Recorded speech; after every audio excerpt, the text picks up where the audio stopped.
Today's news focus: Sarawak and Airbus forge strategic cooperation, 6 key areas agreed on. AWS investment to accelerate Sarawak's digital transformation. Kuching crowned overall champion of 7th Sarawak Special Olympics 2025.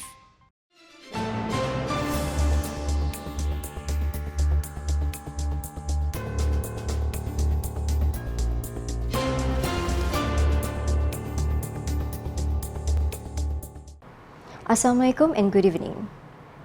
The Sarawak government moves forward in its efforts to develop the state's aerospace industry through a strategic collaboration with the world's leading airline, Airbus. Sarawak Premier Dato' Patinggi Tan Sri Dr. Abdul Rahman Zohari to Dato' Abang Openg said that the official visit to the Airbus headquarters has opened up space for 6 key areas that have been agreed to be explored together towards making Sarawak a new aerospace hub in the Asia-Pacific region. According to him, among these areas is the use of sustainable aviation fuel (SAF), with Sarawak currently actively conducting research to produce SAF in line with the global goal of achieving net zero carbon emissions by 2050. Perkara kedua yang telah kita persetujui ialah mengenai dengan human capital, iaitu tenaga kerja kita yang mahir dan pakar, khususnya dalam industri aerospace. Dan ini juga kita telah bersetuju untuk mempunyai satu jaringan kerjasama, khususnya program silabus dan juga pengajian di dalam industri aerospace. He said in a press conference after conducting a working visit to the Airbus campus and ATR headquarters, which is the world's leading turboprop aircraft manufacturer, on Monday local time. In the same press conference, the Sarawak Premier added that the third area agreed upon was the development of a supporting industry ecosystem. He said that Sarawak would also explore the potential of manufacturing composite materials and gas-based synthetic leather for use in the aviation industry, in addition to avionics technology and instrumentation related to smart chips based on artificial intelligence (AI). Perkara keempat, apa disebut oleh mereka digital journey. Maknanya menggunakan kaedah digital dalam syarikat ini, dalam syarikat penerbangan ini. Maknanya kalau tadi saya bagi example, orang daripada Germany, Frankfurt, mereka hanya booking tempat di Frankfurt, dia naik kapal terbang datang ke Kuching, lepas tu dia naik ART terus ke hotel. Maknanya semua harga ini sudah masuk dalam package dan ia seamless. Ini sebenarnya sudah ada dalam rancangan kita, tapi nampaknya Airbus pun ada juga rancangan ini. Jadi kita sudah ada common platform di sini. Meanwhile, Dato' Patinggi Abang Zohari explained that the fifth thing agreed upon was the establishment of a Sarawak Airbus joint team to draft a roadmap for the development of Sarawak's aerospace industry involving expertise from both parties. Ini perkara yang telah kita persetujui, dan yang penting ialah kita akan menubuhkan satu pasukan di pihak kita.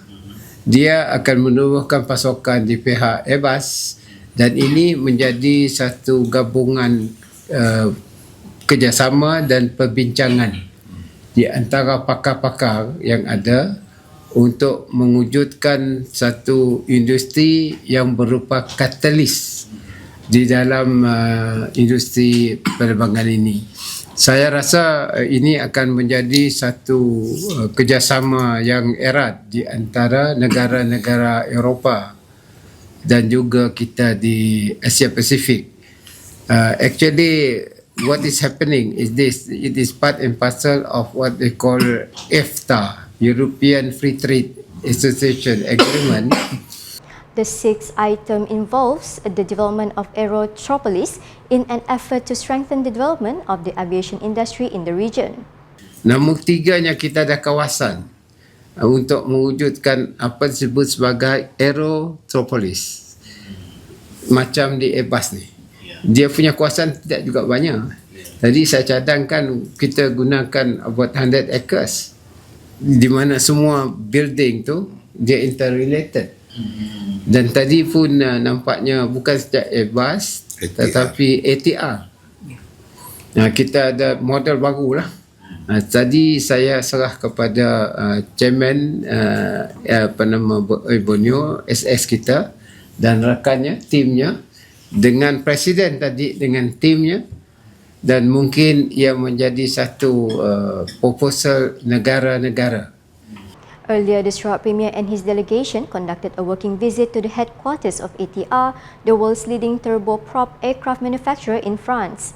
He and his delegation then attended a professional networking session at the Airspace Customer Showroom, Agua Hub, hosted by Airbus International President Wouter van Wersch, before continuing with a comprehensive tour of the Airbus Customer Showroom. Amazon Web Services (AWS) and Amazon.com Inc. company that announced a long-term investment of 29.2 billion ringgit in Malaysia through 2038 will be able to accelerate the digital transformation in Sarawak. Sarawak Minister for Utility and Telecommunication, Datuk Sri Julaihi Narawi, has called for part of the AWS investment to be channeled through Sarawak in line with the state's efforts to accelerate digital transformation by 2030. He explained that Sarawak, which is almost equivalent in size to Peninsular Malaysia, should also be given priority in the distribution of the investment. And because of that, we would like to have our digital transformation really active, and if we could expedite the digital transformation, especially across Sarawak in the rural areas, I think that will be good enough for us to achieve our target by the year 2030, and I believe AWS can play a role there. So please, with your budget of 6.2 billion, do not forget Sarawak. Allocate some to Sarawak in the near future or right now, since we are already as part of your budget. He said this when speaking at the Sarawak Public Sector Innovation Forum and Malaysia Media Briefing at a leading hotel here on Monday. Datuk Sri Julaihi also assured investors that Sarawak is a politically and economically stable state. The Kuching contingent was crowned the overall champion of the Special Olympics Sarawak 7th State Games 2025, which drew to a close in a colourful ceremony at the Hikmah Exchange here on Sunday. This edition of the tournament successfully brought together 358 athletes from 5 Special Olympics branches throughout Sarawak, including 2 new branches, Semarahan and Bintulu, reflecting the rapid growth of the sports community for people with disabilities, OKU, in the state.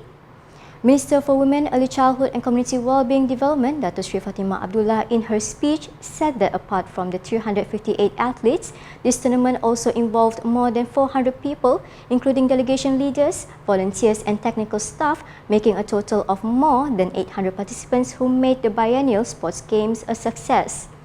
The tournament also unearthed many new talents among young athletes, with the youngest participants being 9 years old. In addition, the championship also introduced a special health program, the Healthy Athlete Program, which provides health screening for athletes by 82 trained health workers on a voluntary basis.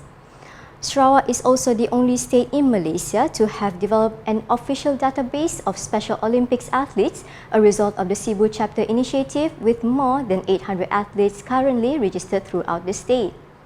At the same event, Datuk Sri Fatimah also announced that the 8th Special Olympics Sarawak Games will be held in Bintulu in 2027 after the Bintulu chapter accepted the challenge to host.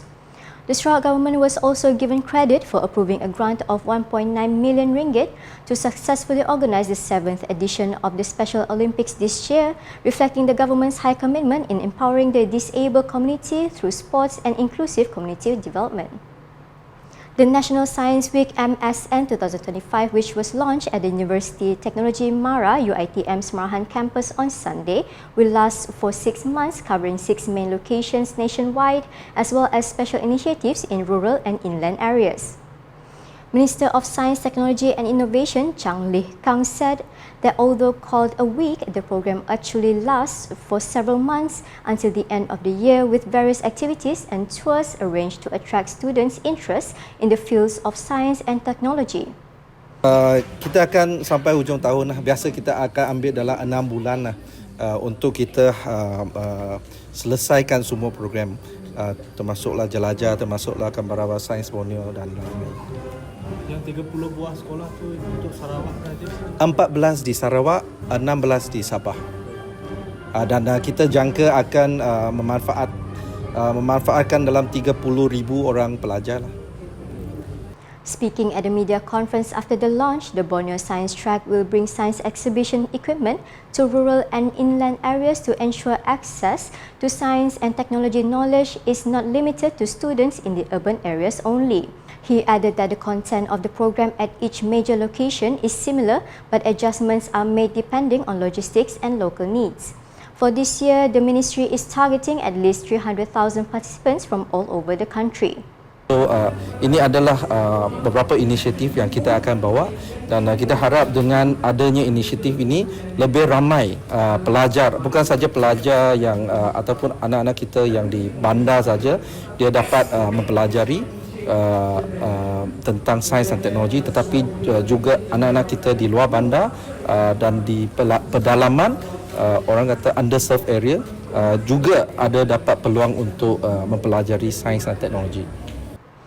Efforts to clarify government policies to the general public continue to be strengthened through the organisation of the Media Coffee Chat 2025 program by Angkatan Zaman Mansang Azam Sarawak, this time themed Jargon Made Simpler.